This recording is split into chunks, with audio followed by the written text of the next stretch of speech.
Mr. Bhutto, do you think that President Yahya should now hand over power to you? I find it difficult to answer this question here.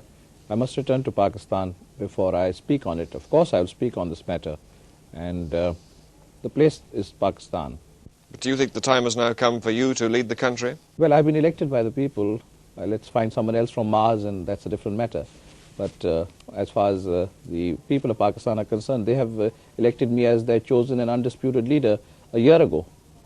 But outside Pakistan, you have said that this government has made some mistakes. Certainly. What sort of mistakes?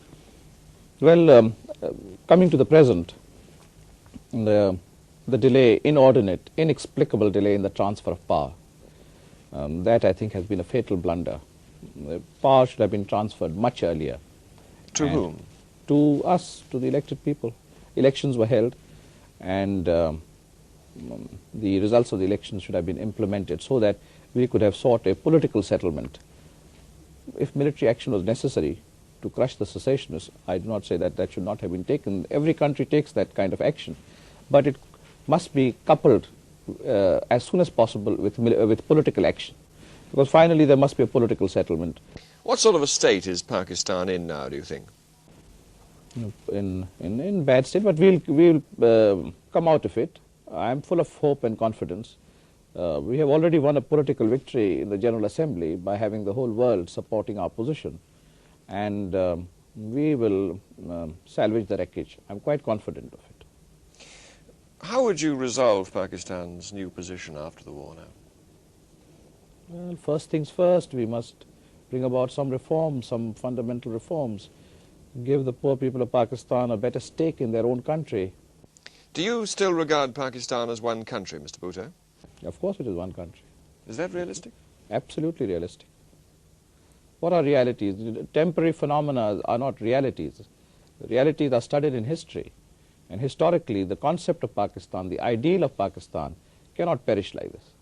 You still don't recognize that what happened in East Pakistan is an expression of popular feeling, that they really do want to be separate?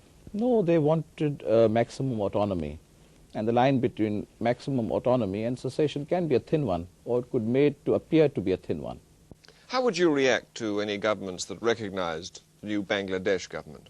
A hostile act? Well, the British people are a great people. We have great admiration for the British people. But I'm afraid the role of the government has been most partisan and unfair towards Pakistan, if I may say so quite bluntly. And this is a long story. I think They haven't defended India's action, have they, the British government? Well, the Indians were receiving missiles and arms right through the war. British factories were working night and day to provide little India pitted against a big Pakistan with arms. And weren't they just fulfilling existing contracts? Yes, contracts are fulfilled, but contracts are broken also. And in the history of diplomacy, I don't know how many contracts you've fulfilled and how many you have not fulfilled on many occasions. And we are too cynical to really talk in terms of a legal obligation.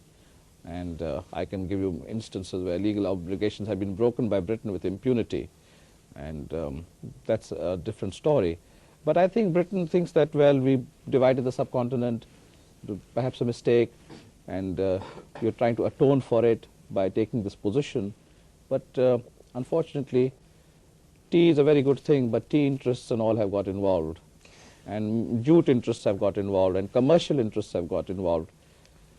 But I don't want to say very much more because we are in Christmas time, and I wish the British people a Merry Christmas.